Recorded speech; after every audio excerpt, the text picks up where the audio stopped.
نتوكل عليه نعوذ بالله من شرور أنفسنا وسيئات أعمالنا من يهده الله فلا مضل له ومن يضلل فلا هادي له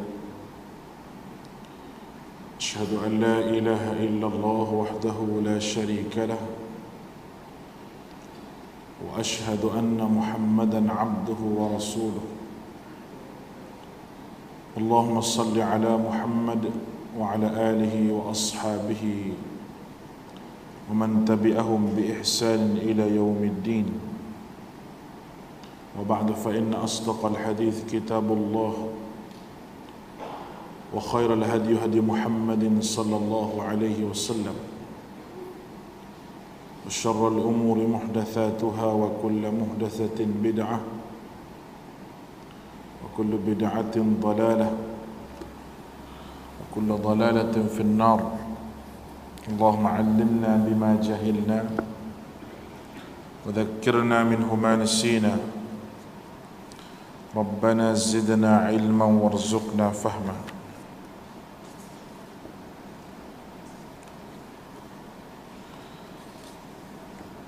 اللهم لا سهل إلا ما جعلته سهلا وأنت تجعل الحزن إذا شئت سهلا رب يسر ولا تعسر وبتمم بالخير. Alhamdulillah, bersyukur pada Allah Subhanahu wa taala dengan limpah kurniaan nikmat daripada Allah. Kita dapat bersama-sama pada malam ini. Mudah-mudahan pertemuan kita diberkati dan dirahmati oleh Allah Subhanahu wa taala.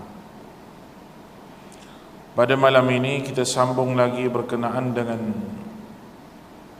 kitab yang kita bahaskan, iaitu Kharitatul Mustaqbal fil Hadis Nabawi, perkara-perkara yang akan berlaku mengikut Hadisun Nabawi, hadis Nabi SAW, itu yang kita sebut perkara-perkara yang berlaku di akhir zaman berdasarkan kepada hadis dan berdasarkan kepada pandangan ulama berkenaan dengan hadis tersebut. Apa yang perlu kita ketahui, hadirin yang dikasihi oleh Allah Ta'ala, pada bulan yang lepas ataupun dua minggu lepas kita bahas berkenaan dengan bagaimana Allah Subhanahu wa taala menyebut akhir zaman ini fitnahnya begitu banyak, ibarat qita'al laili muslim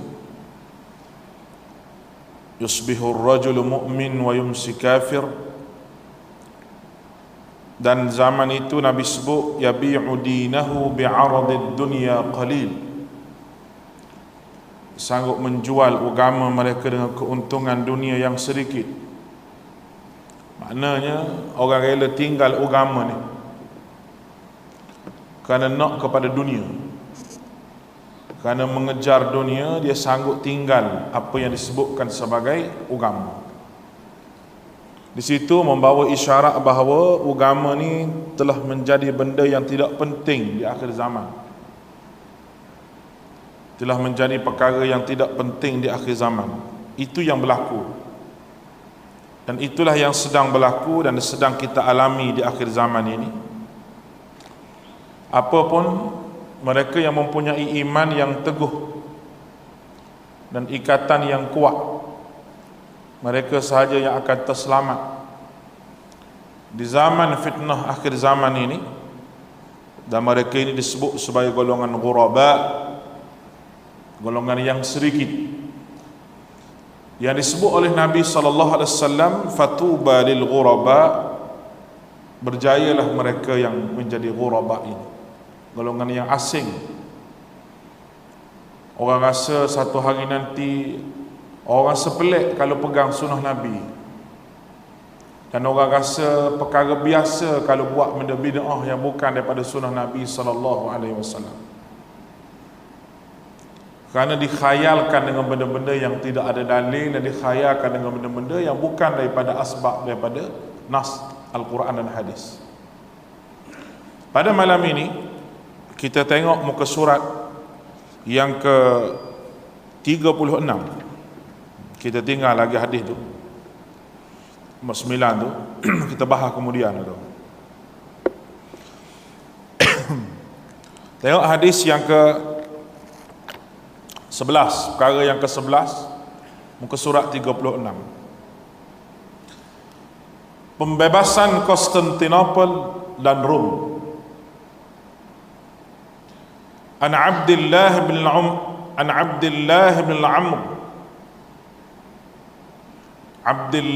Amr bin al-As qala بينما نحن حول رسول الله صلى الله عليه وسلم نكتب إذ سئل رسول الله صلى الله عليه وسلم أي المدينتين تفتح أولا قسطنطينية أو رومية.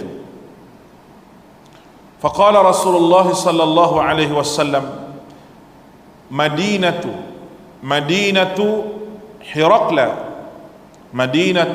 هرقل تفتح أولا يعني قسطنطينية. Baik,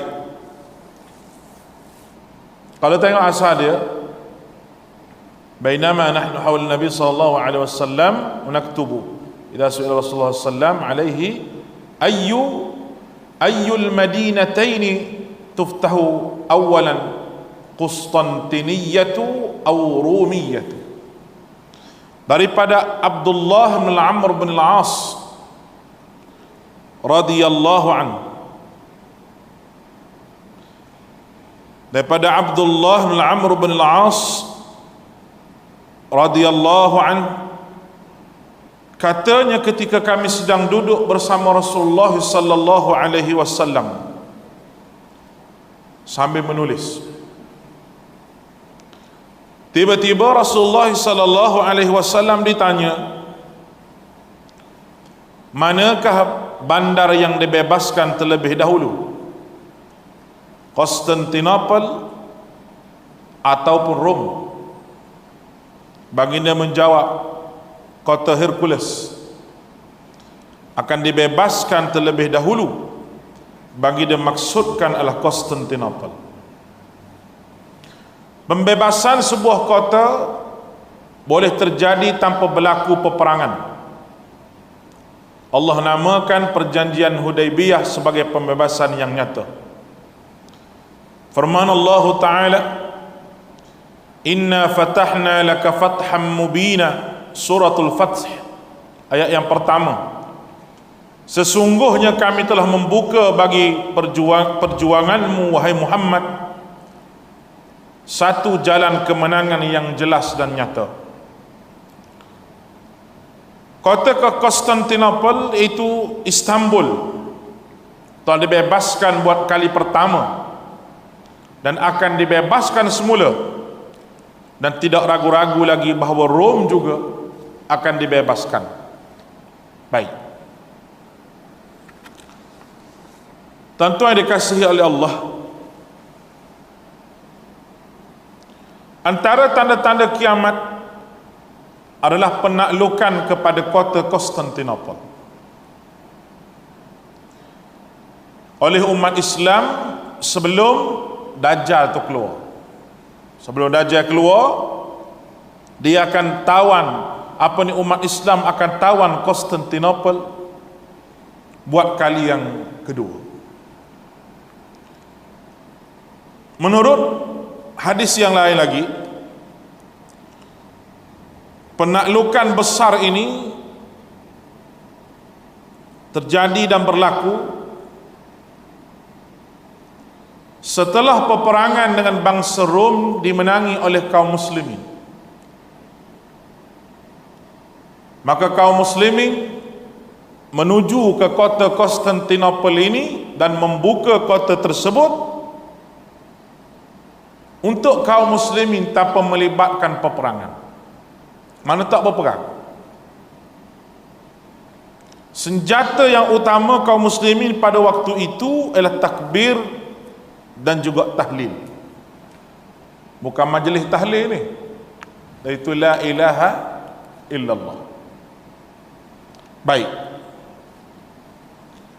dia jelaskan sebuah hadis daripada riwayat Abu Hurairah radhiyallahu anhu bahawa Nabi SAW bersabda, sami'tum bil Madinah, sami'tum bi Madinatu jaib minha fil bar wa jaibun minha fil bahr. Nabi tanya, pernahkah kamu mendengar satu kota yang di sisinya ada dua daratan, sementara pada sisi yang lain ada lautan? Mereka menjawab, kami pernah mendengarnya wahai Rasulullah. Beliau berkata, la taqumus sa'ah, tidak akan tiba hari kiamat sehingga 70,000 daripada keturunan Bani Ishaq, daripada keturunan Nabi Ishaq menyerangnya, iaitu kota tersebut. Ketika mereka, yakni Bani Ishaq itu mendatanginya, maka mereka turun. Mereka tidak berperang dengan senjata, tidak pula melemparkan satu anak panah pun. Mereka mengucapkan la ilaha illallah wallahu akbar. Ini tahlilnya, la ilaha illallah wallahu akbar, itu takbirnya, itu Allahu akbar. Maka salah satu sisinya jatuh ke tangan kaum muslimin. Salah seorang perawi hadis ini berkata, aku tidak mengetahuinya kecuali beliau berkata yang ada di lautan. Kemudian mereka mengucapkan untuk kedua kalinya la ilaha illallah wallahu akbar. Akhirnya satu sisi yang lain jatuh ke tangan kaum muslimin. Lalu mereka mengucapkan untuk kali ketiganya la ilaha illallah wallahu akbar. Lalu diberikan kelapangan kepada mereka. Mereka masuk ke dalamnya mendapat harta rampasan perang. Ketika mereka sedang membahagi-bahagikan harta rampasan perang, tiba-tiba seorang berteriak meminta tolong. Dia berkata, sesungguhnya Dajjal telah keluar. Lalu mereka meninggalkannya segala sesuatu dan kembali. Baik,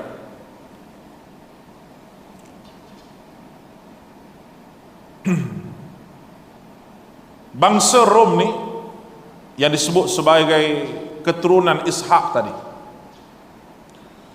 kerana mereka adalah keturunan Syis bin Ishaq bin Ibrahim Khalilullah, Nabi Ibrahim alaihi salam. Maka macam mana penaklukan kota Konstantinopel ini boleh dilakukan oleh mereka ini? Kita tengok pandangan ulama. Al-Qadhi Iyad berkata, demikianlah semua ungkapan di dalam hadis Sahih Muslim dari Bani Ishaq. Kemudian beliau berkata, sebahagian dari mereka yang terkenal lagi terjaga ungkapannya adalah Bani Ismail. Ditujukan dalam hadis ini kerana dimaksudkan sebenarnya adalah orang-orang Arab. Sementara Al-Hafiz Ibnu Kathir, kita baca dulu pendapat ni, tak saya terang. Sesungguhnya hadis ini menunjukkan bahawa bangsa Rom memeluk Islam di akhir zaman. Barangkali dia kata penaklukan Konstantinopel dilakukan oleh sebahagian daripada mereka, sebagaimana diungkap dalam hadis terdahulu, sesungguhnya 70,000 orang daripada Bani Ishaq, iaitu keturunan Nabi Ishaq ini, memeranginya. Pendapat ini diperkuatkan kenyataan bahawa mereka dipuji dalam hadis. yang berkata, aku mendengar Nabi SAW bersabda, la taqumus sa'ah ar-rum aktsarun nas, kiamat taqumus sa'ah, kiamat akan ditegakkan, kiamat akan tegak sementara bangsa Rom manusia yang paling banyak. Lalu Amr berkata, jelaslah apa yang kau ucapkan itu. Dia berkata, aku mengatakan apa yang aku dengar daripada Nabi SAW. Dia berkata, jika demikian engkau ungkapkan, maka sesungguhnya dalam diri mereka ada 4 keistimewaan.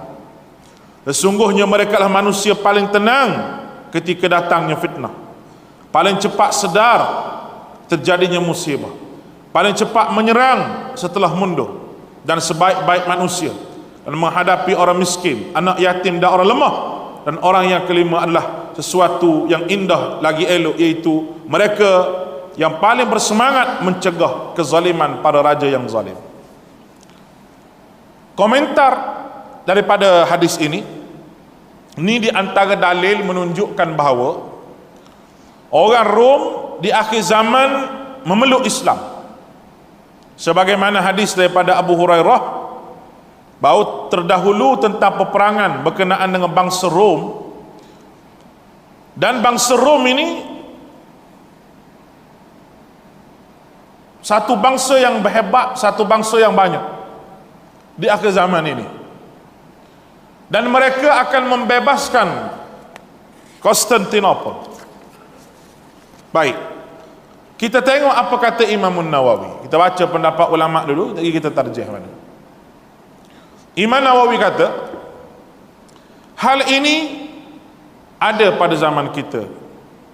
Bahkan kebanyakan pasukan tentera Islam di negeri Syam dan Mesir adalah para tawanan. Kemudian mereka sekarang alhamdulillah dah orang yang menawan orang-orang kafir. Dan berapa kali mereka menawan di zaman kita ini? Satu kali sahaja mereka menawan ada beberapa ribu orang kafir yang ditawan. Maka segala puji bagi Allah yang telah memberikan kemenangan dan kejayaan kepada Islam.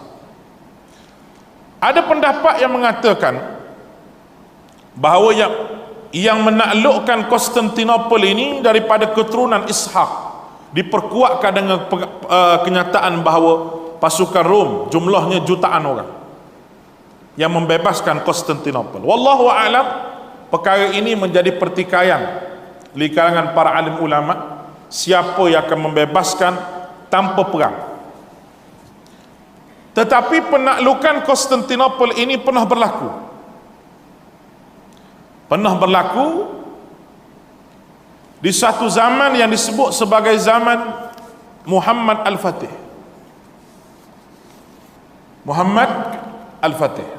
Baik, Muhammad Al-Fatih ni Allah Subhanahu wa ta'ala beri kepada dia satu kebijaksanaan, dan merupakan salah satu daripada sultan kerajaan Utsmaniyah.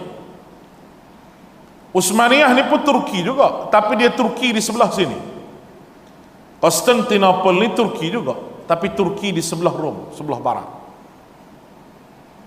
Payahnya nak masuk Konstantinopel ini pernah dicuba oleh Abu Ayyub Al-Ansari dan beberapa orang sahabat pasukan-pasukan yang lain. Jadi payahnya Konstantinopel ni kerana dia duduk di sebalik muara ataupun laut, teluk. Bila kapal masuk je, nak masuk negara dia tu, dia pasang rantai. Dia rentang rantai ni hujung sana, hujung sebelah. Katanya bila kapal nak masuk, dia angkat rantai tu, menyebabkan kapal itu karam di tengah itu. Tidak ada yang berjaya. Muhammad Al-Fatih dia pikul kapal kat sebelah bukit. Kapal tu katanya dibuat naik ke darat, dia pikul dengan puak-puak dia lah. Dia tak ada ilmu gagah ni. Dia keluar pula ilmu gagah ni lah. Tak ada ni. Pikul ramai-ramai. Pikul tu dia lepas daripada rantai tu. Itu orang kata di sebalik asbab tertawannya Konstantinopel ini. Ada orang kata bahawa dia pernah berlaku pada zaman sahabat, tapi pendapat itu, hadis ini gharib. Sebab Konstantinopel ini adalah kepunyaan kota Rom yang akan ditakluk ketika Dajjal nak keluar. Yang benarnya Konstantinopel tidak pernah ditakluk pada zaman sahabat, kerana Muawiyah bin Abi Sufyan mengirim anaknya Yazid ke sana membawa pasukan. Di antara mereka yang saya sebut tadi Abu Ayyub Al-Ansari. Tetapi penaklukan itu belum sempurna lagi. Kemudian dikepung oleh Maslamah bin Malik, Maslamah bin Abdul Malik pun tidak berjaya juga. Akan tetapi belum juga dapat ditawan. Jadi penaklukan yang dilakukan oleh bangsa Turki Muhammad Al-Fatih terhadap Konstantinopel terjadi dengan peperangan. Sedangkan Nabi sebut akhir zaman tidak berperang. Boleh faham tu? Perbezaannya di situ. Memang kita tidak nafikan Muhammad Al-Fatih memang seorang yang bijak.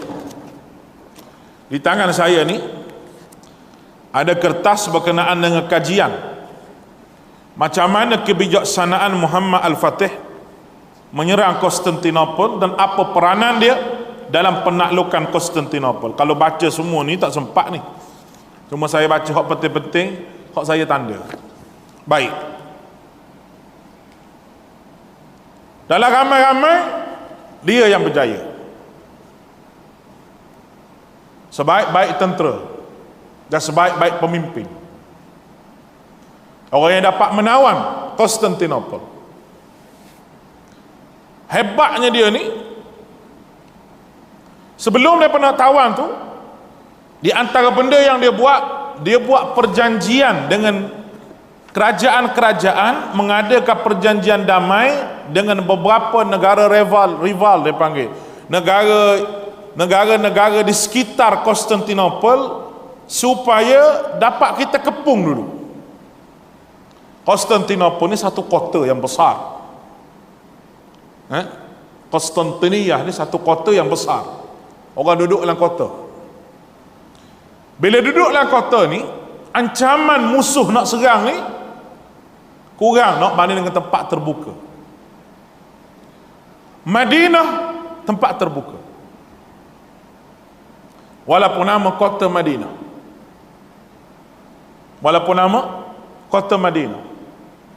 bila peperangan Ahzab nak berlaku, sahabat gali parit,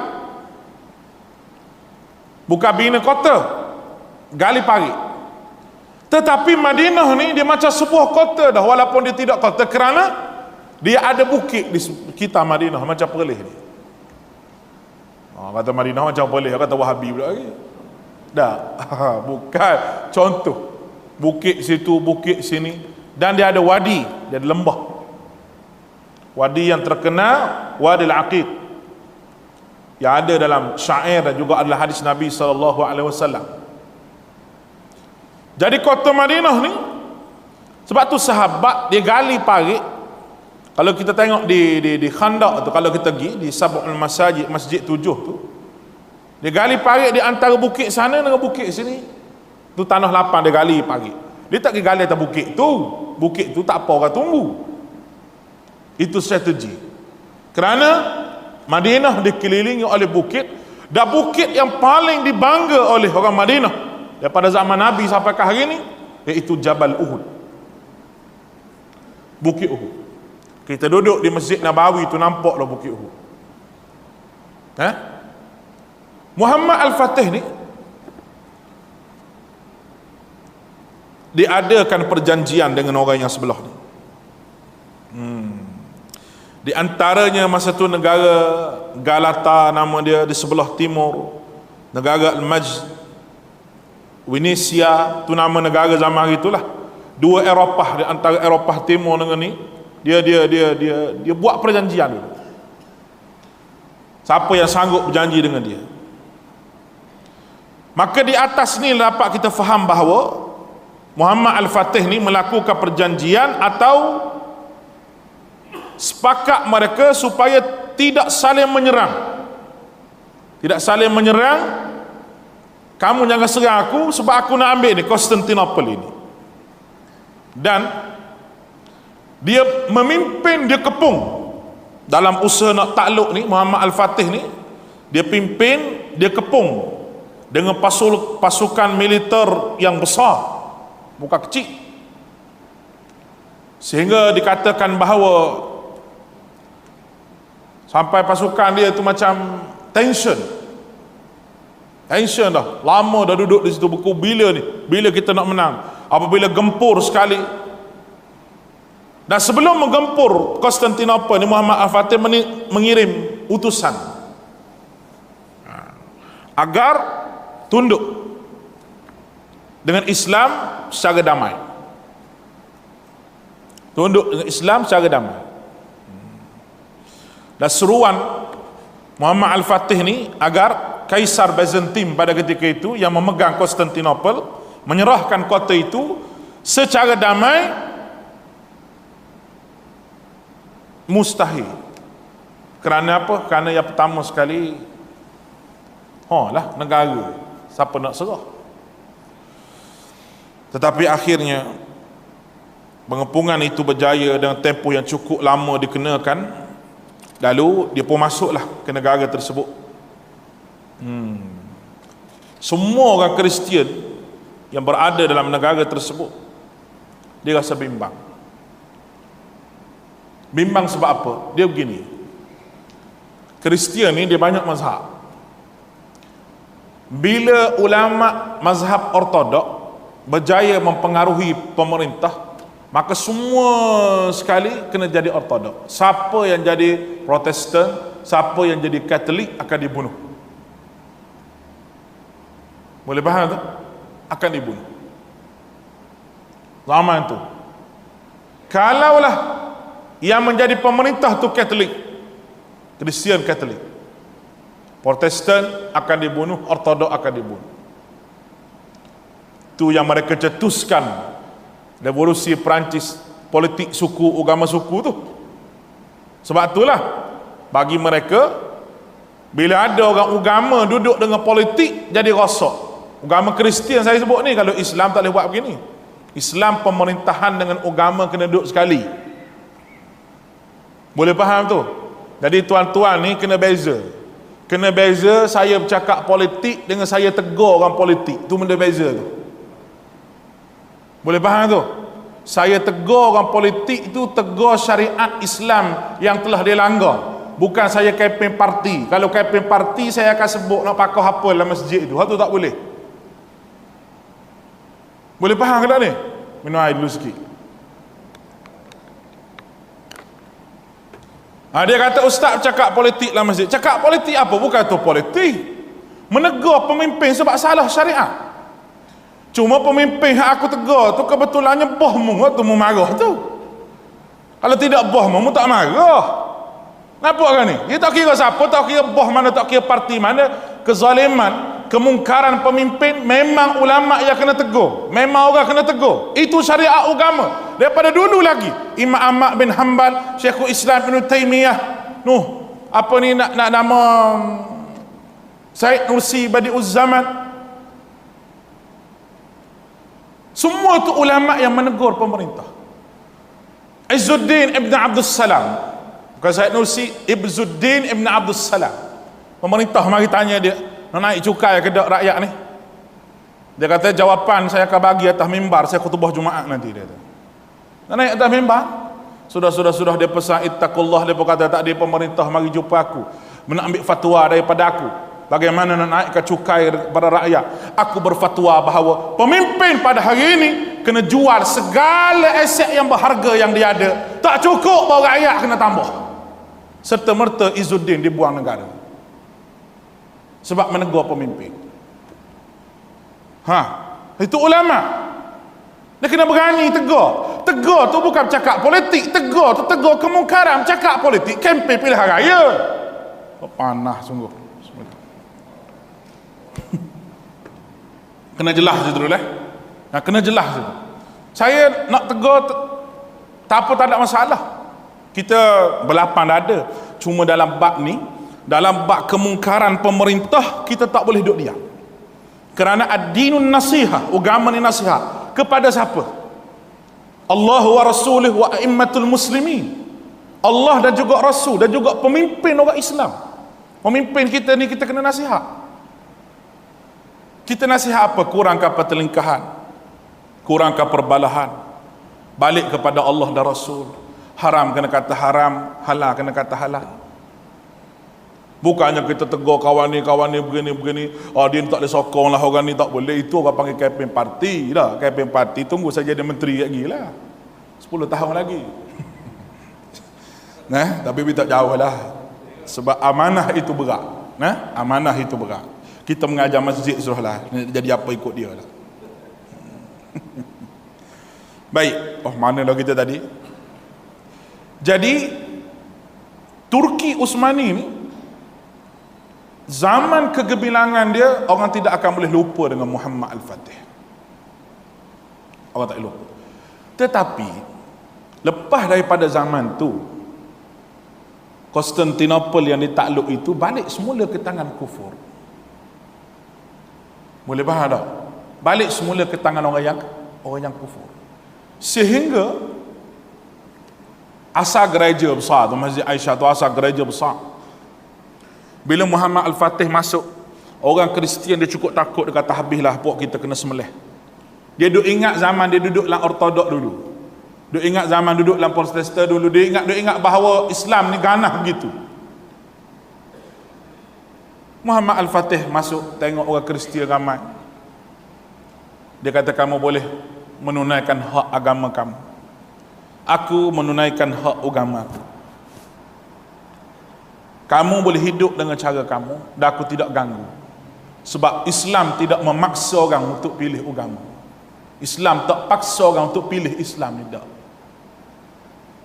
Dia ambil kan, dia gosok kepala anak orang Kristian tu, menyebabkan Kristian di situ berasa tenang duduk di bawah pemerintahan dia. Akhirnya ditakluk kembali Konstantinopel setelah masa yang lama. Dan di zaman Kamal Atatürk ditukar satu masjid yang dirampas, yang buat masjid asalnya, gereja yang dirampas, ditukar menjadi muzium.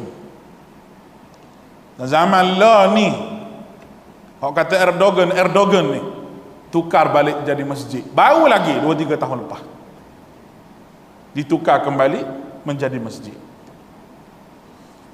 Jadi perbincangan ulama berkenaan dengan perkara-perkara hadis Konstantinopel ini, kita tak nak sebut secara jelas. Nak sebut jelas sangat pun tak boleh juga. Tapi yang jelasnya, perkataan Nabi kita sallallahu alaihi wasallam berdasarkan hadis berkenaan bahawa Konstantinopel akan ditakluk oleh orang Islam buat kali kedua. Dan penaklukan yang pertama Muhammad Al-Fatih tu tahun 1453 Masih. 1453 Masih. Penaklukan kedua pula berlaku terjadinya pertambahan umat Islam, khususnya bangsa Rom sebelum turunnya Dajjal. Tapi tak tahu bila. Baik, kita tengok perkembangan dunia Rom. Rom ni makna Eropah. Zaman lah ni, di negara Eropah, setelah berlakunya orang Eropah ni berkenan dengan Islam, dilancarkan oleh musuh-musuh Islam ni satu kempen dia panggil Islamifobia. Dengan dibuat tragedi yang besar 11 September yang dirancang oleh kuasa besar dunia untuk tunding jari kepada Islam. Kalau kita baca laporan-laporan perisik antarabangsa, berkenaan dengan apa yang berlaku 11 September ini.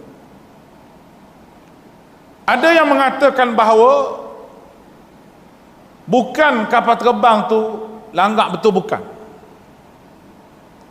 Satu video yang cuba dimainkan. Sebab tak jumpa kotak hitam pesawat. Dan seolah-olah benda tu dimainkan, ditunjuk videonya begitu macam real, tapi sebenarnya dia dibom. Itu kata pasukan perisik yang pertama. Perisik yang kedua kata ini adalah perkara yang berlaku akibat daripada Yahudi. Yahudi punya perancangan dan kuasa besar dunia. Mana satu betul, wallahu alam. Saya tak boleh ulah banyak lah, moga saya ni bukan siapa-siapa pun, perisik pun tidak lah. Tapi dikreat satu kumpulan sampai ke hari ni, Al-Qaeda, ISIS, Al-Qaeda, ISIS, entah ada entah tak ada pun tak tahu. Kalau ada, kita tak setuju dengan ISIS. Kalau ada, kita tak setuju, sebab cara dia tu bukan cara Islam. Kerana bom di tempat orang awam. Islam mengajar kita supaya kita serang betul-betul kepada musuh kita. Mana boleh bakar rumah orang, mana boleh cederakan kanak-kanak, tak boleh cederakan orang perempuan yang bukan ikut serta dalam peperangan. Sampai ke hari ni ulama berfatwa tak boleh sama sekali nak bom di tempat orang awam, tak boleh sama sekali. Memang mengharamkan perkara tersebut, tak boleh nak buat. Letak bom di tubuh, bom tempat awam, hak mati bukan sasaran. Cuma ulama bincang letak bom di tubuh, gi bom kem askar Yahudi, gi bom tempat-tempat Yahudi sebagaimana orang Palestin disebut sebagai istishhad, gerakan berani mati, itu mati syahid. Itu ulama ambil daripada cerita Ashabul Ukhdud yang sanggup terjun diri di dalam api itu kerana untuk mempertahankan akidah. Begitu juga dengan orang Palestin yang betul-betul melawan musuh, iaitu Yahudi.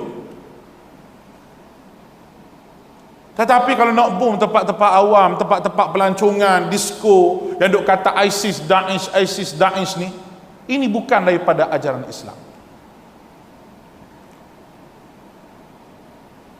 Lalu macam mana boleh fikrah Daesh ISIS ni? Dia terpaksa create satu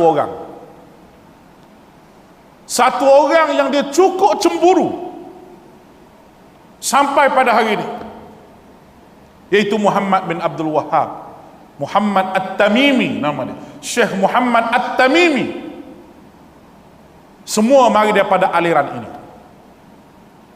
Aliran ini ambil daripada mana dia kata? Ambil daripada Ibn Taymiyah. Ambil daripada Ibn Taymiyah. Ibn Taymiyah hak mati lama pun terlibat juga dengan ISIS Al-Qaeda ni. Kerana mengaji pasal ni, dia akan jadi kerah, akan jadi syadid. Sebenarnya mengaji akidah mengikut Ibn Taymiyah, mengikut Muhammad At-Tamimi, dia tidak akan berganjak di saat Islam diserang oleh musuh-musuh dari sudut ghazwatul fikr, dari sudut peperangan minda dia panggil. Macam Islam liberal zaman sekarang dah. Dan banyak lagi pertubuhan-pertubuhan yang menamakan diri mereka Islam, tapi hakikatnya mereka nak mensamaratakan agama ini. Orang yang mengaji akidah salaf, Ibn Taymiyah akidah salaf, Syekh Muhammad Abdul Wahhab akidah salaf, mereka tak berganjak walaupun setapak kerana mereka mengaji akidah salaf. Dia pun upahlah beberapa ulama besar dunia mengkafirkan Muhammad bin Abdul Wahhab. Di antaranya Abdullah Al-Harari, Ahbash. Kita sebut terang-terang nama senang. Ada SB ke? Ya, Abdullah Al-Harari.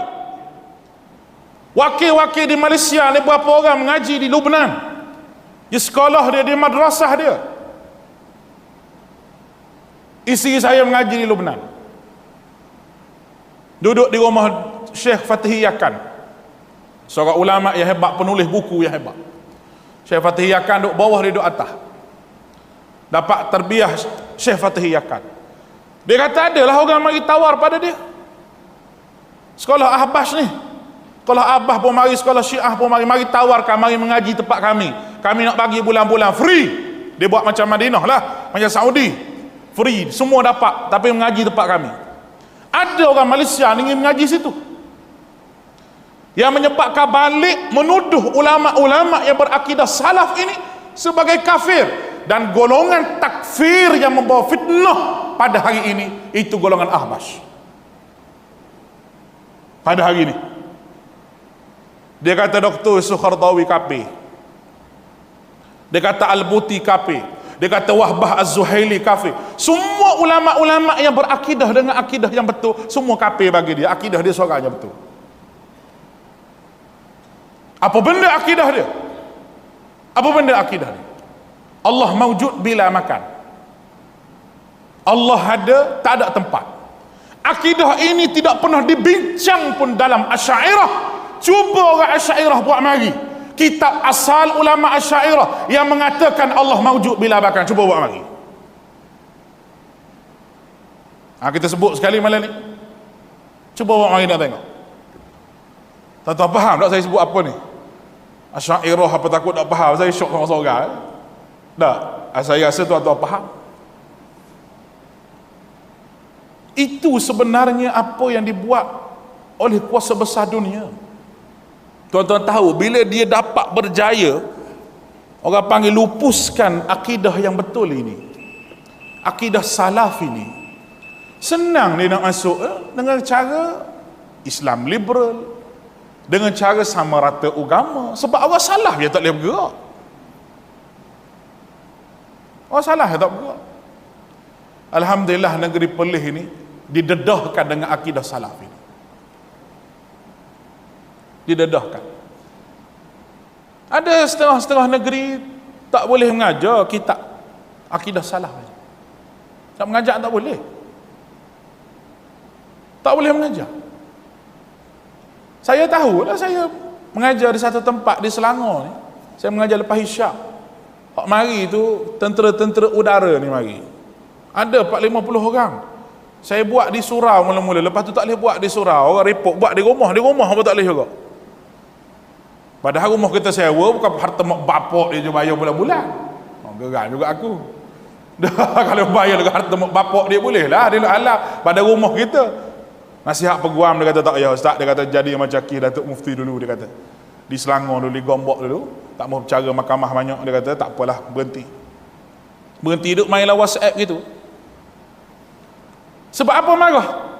Sebab tak boleh mengajar kita akidah salaf. Tak boleh mengajar kitab berkenaan dengan uluhiyah, rububiyah, asma wa sifat, tak boleh. Bila mengaji berkenaan dengan akidah salaf, orang akan jadi kuat akidah. Jadi kuat akidah, marilah Islam liberal ke entah apa nama lagi, dia tak akan masuk, tak dapat tembus. Tu yang barat terpaksa kerik benda ni. Kerik bahawa ni akidah tak betul. Akidah ni lah membawa pada jahanamnya negara. Akidah ni lah membawa kepada ISIS, Al-Qaeda, Osama bin Laden, habis orang-orang. Dia kerik semua ni. Ini semua hasil daripada mengaji akidah Muhammad Abdul Wahab. Hasil daripada mengaji disambung oleh hak Malaysia. Semua habis pakat sambung belaka. Duk sambung fitnah yang dijajah oleh barat kepada Islam. Yang sedihnya, orang Islam sendiri ambil bola poket benda tu. Orang Islam sendiri ambil telan bulat-bulat benda tu. Siapakah hari ni? Lepas tu nak kata akidah kami Asy'ariyah Maturidiyah. Akidah kami Asy'ariyah Maturidiyah. Itulah ahli sunnah wal jamaah. Ahli sunnah ta'rif awak, ta'rif ahli sunnah Asy'ariyah, kita tak ta'rif begitu. Kita ta'rif ahli sunnah ni balik orang Nabi Nuh. Ahli sunnah wal jamaah. Siapa dia? Ahli sunnah wal jamaah Nabi dan para sahabat lah. Menurut ta'rifan ulama salaf. Ada kita Asy'ariyah. Semua perkara ini tuan-tuan adalah membina akidah yang ampuh, akidah yang begitu orang panggil begitu boleh tembusi oleh peluru daripada musuh-musuh Islam. Kita harapkan kita tidak terlibat dengan benda-benda begini. Panjang lagi perbahasan Konstantinopel ni, kita sambung tahun depan. Sebab bulan 12 kita rehat. Sebulan saya tak ada bulan 12 ni tadi minggu akhir bulan 11. Kita sambung bulan 1 pula. Jadi setahun lah kita rehat ni. Lama juga ni jadi buku tu letak elok-elok lah, jangan hilang pula lepas ni. Letak betul-betul tempat dia, sebab perbahasan kita banyak lagi, kertas saya ni banyak lagi tak habis saya sebut ni. Cuma kita sebut poin-poin saja. InsyaAllah lepas pada ni kita akan bagi kertas ni, tunggu saya syarah dulu baru saya bagi pada tuan-tuan semua. Aqulu qawli hadza wa astaghfirullahal azim li wa lakum wa ufawwidu amri ila Allah innallaha basirun bil ibad. Assalamualaikum warahmatullahi